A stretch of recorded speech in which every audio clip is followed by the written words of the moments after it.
Aqui, ó, tá na tela pra deixar ilustrado. Eu falei, mas é bom ilustrar. Vamos... E aqui eu tô falando sobre os defensores, né? Alexandro, Danilo e Léo Pereira, 3 defensores do Flamengo. Como que você avalia essa presença tão grande de zagueiros, de defensores do Flamengo? Bom, Danilo é jogador de confiança do técnico, então isso não tem como discutir. O Léo Pereira, o Alexandre, por exemplo, é por falta de jogadores mesmo na posição. Aí vai um jogador mais experiente, o Léo Pereira, ele é um bom jogador, é um bom, mas não tem muita gente, né? Então acho que até vale. E assim, a zaga do Flamengo, ela não tem problema. O problema é o técnico do Flamengo. E com o Felipe Luiz ela era tranquila. Felipe Luiz que joga muito parecido com o Ancelotti.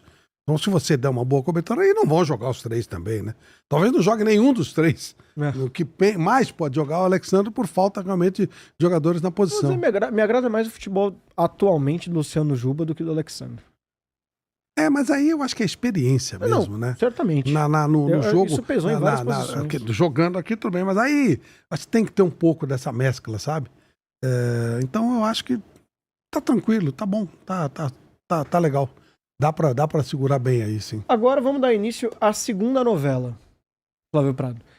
Decretamos o fim, agora o Carlo Ancelotti decretou o fim da novela Neymar na Copa para dar início à novela Neymar vai ser titular ou não.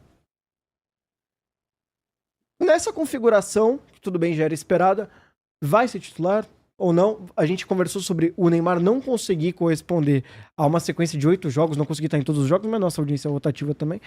Mas de uma forma ou outra, com esse time montado, existiria uma forma de configurar o esquema tático para o Neymar ser uma peça presente no time titular? Ou depende muito mais dele do que do esquema da seleção? Não, eu acho que ele não vai ser jogador para 90 minutos em nenhuma partida. Tá.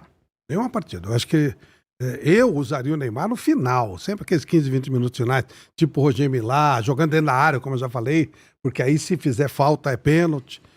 Não acho que essa seja... Eu tenho certeza que o Ancelotti e o Neymar conversaram e o esquema está montadinho.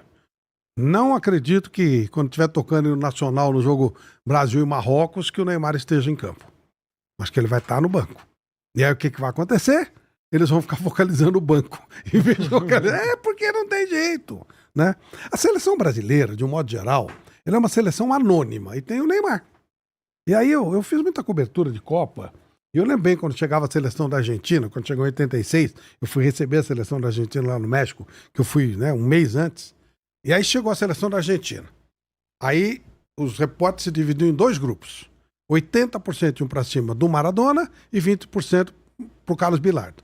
E o resto passava livre. É o que vai acontecer aqui. Nós vamos ter 80% de todo mundo olhando o Neymar e 20% olhando pro Carlo Ancelotti e o resto é liberado. E acho que na Copa, nessa história do hino aí, na minha hipotética ideia do Neymar começar no banco, nós vamos ter o Nacional rolando e os caras focalizando no Neymar. E um monte de anônimo ali passando e tal, não sei o quê. E aí no meio do jogo ele levanta, uma gritaria no estádio e tal. É isso. Meio Roger Milá. Eu acho que é assim que ele será utilizado, mas não acho que é surpresa. Eu acho que ele sabe que vai ser assim e o Ancelotti sabe que é assim. E eles se acertaram. É o preço de você ir para uma Copa do Mundo, com a idade que ele tá e com as condições que ele tem. Uhum. Achei engraçado que eu tava conversando com o Vampeta mais cedo aqui. Perguntei pra ele, você acha que o Ibanez tem que começar na lateral direita como titular? Ibanez passa aqui na Paulista e não tira uma foto. Então vamos lá. vamos. Quem tira foto? Isso é verdade. Isso é verdade. O Alisson tira porque já tá 2, 3 Copas. O Everton porque jogou no Palmeiras. O Ederson não sei. Ah, tira. O Ederson não tira? Eu acho que tira. O Bremer eu não conheço. Se eu vi o Bremer, tô falando sério, não conheço. Douglas Santos de passar, não sei, não conheço direito. Gabriel Magalhães é porque eu assisto muito o jogo da Premier League. O Ibanez, com certeza eu não vejo. Marquinhos a gente conhece, tá? O Wesley estava aqui até outro dia, vamos em frente. O próprio Bruno Guimarães, Casemiro a gente conhece, Danilo a gente conhece, Fabinho. Aí o Hendrick, que é bem manjado. O Igor Thiago, olha, no bairro dele é capaz de pessoas não conhecerem. É verdade. O Matheus Cunha, ninguém conhece o Matheus Cunha. Não estou desmerecendo o jogador, não, é que eles têm uma vida lá fora, né? O próprio Rafinha não é um jogador tão conhecido. Acho que aí é. É por causa do Barcelona, né? Sim. O Ryan, não sei. Dá pra você ver que tem muita gente aí que não tira foto. Acho que no Rio de Janeiro, sim. Em São Paulo, não. Nós falamos da Avenida Paulista, né? Então, realmente... E o Vini Júnior, se ele tiver com a Virgínia, aí é mais fácil. Aí eu já entrei na sacanagem. O Vini é um cara conhecido. Mas, realmente, muita gente não vai conhecer, não. E não é, e vai ser cada vez mais. Isso afeta em algum nível na prática mesmo? Para além da questão midiática, para além da... Você diz o quê? No futebol? Sim. Não. Porque não. muito se falou, né, inclusive sobre a convocação do Neymar, por que o zagueiro da França vai se intimidar, vai ter mais medo do Neymar ou do Matheus Cunha? Isso eu acho. O Neymar é mais criativo, mas todo mundo conhece todo mundo hoje. Isso igualou. Por isso que eu falo, a Copa do Mundo ela é maravilhosa, mas ela é um festival de futebol. O alto nível você joga na Champions League. Que aí você tem times, se você pegar os 4 semifinalistas da última Copa, da última Champions, e botar pra jogar, ou dessa Champions, botar pra jogar contra a seleção campeã do mundo, provavelmente um dos 4 vai ganhar, porque os times são melhores do que as seleções. Né? Você tem seleção de seleção nesses times. Num Paris Saint-Germain, num City, num Liverpool, enfim. Né? Os grandes times do mundo, eles são seleções de seleções.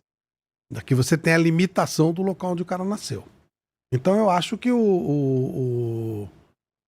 todo mundo conhece todo mundo. Eles se enfrentam, eles estão acostumados. A gente falava hoje sobre o Brasil pegar o Japão no 16 avos, que é uma possibilidade. A seleção do Japão está cheia de jogador que atua na Europa. Eles podem até não ter o mesmo nível de alguns jogadores brasileiros, mas alguns jogadores japoneses têm até mais nível, mais técnica, e que é coisa do Zico, né, que levou a técnica para o futebol japonês. Eles não vão se intimidar. Houve tempo que eles tinham medo, não vão se intimidar. Podem perder porque, né, são inferiores e tal. Mas eu não vejo ninguém se intimidando com ninguém. Então, ser conhecido, não ser conhecido, acho que não muda muita coisa. Não muda. Agora, nós temos um diferente, que é o Neymar, que pode realmente fazer alguma coisa. E aí eu não colocaria o Neymar em jogo nenhum. Só preparação, dando força, principalmente força. A gente nota que quando o Neymar vai pro choque, ele cai.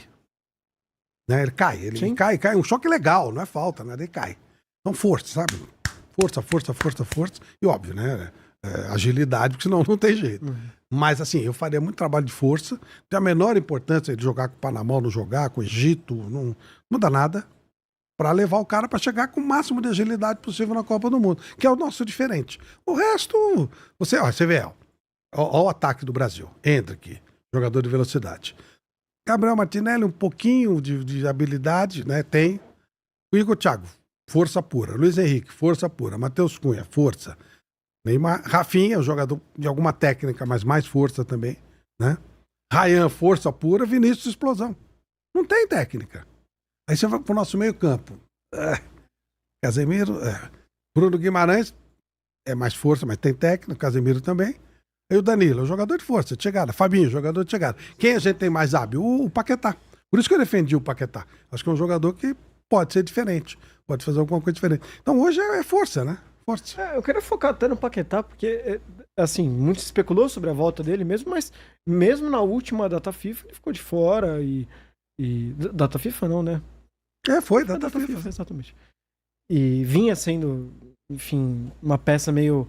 Até em dado momento dado como uma carta fora do baralho, pela chegada no Flamengo, pela uma não adaptação no primeiro momento nessa saída da Inglaterra pro Brasil, até ficou um bom tempo fora da seleção, no meio daquela investigação toda aquela situação que ele passou na Inglaterra.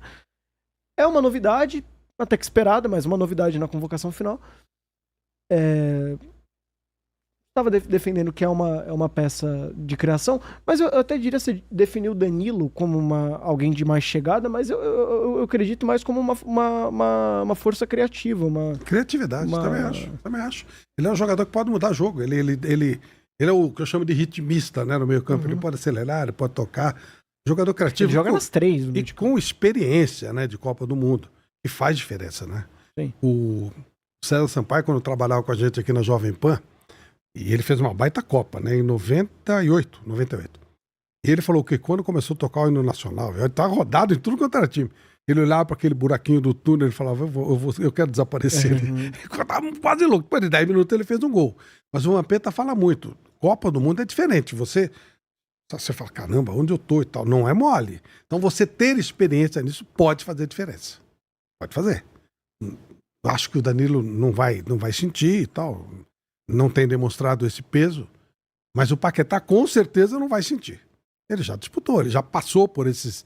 O próprio Tite, lembra que ele falou que ele sentiu a primeira Copa? Uhum. Ele falou, é uma coisa meio complexa mesmo, né? Diferente.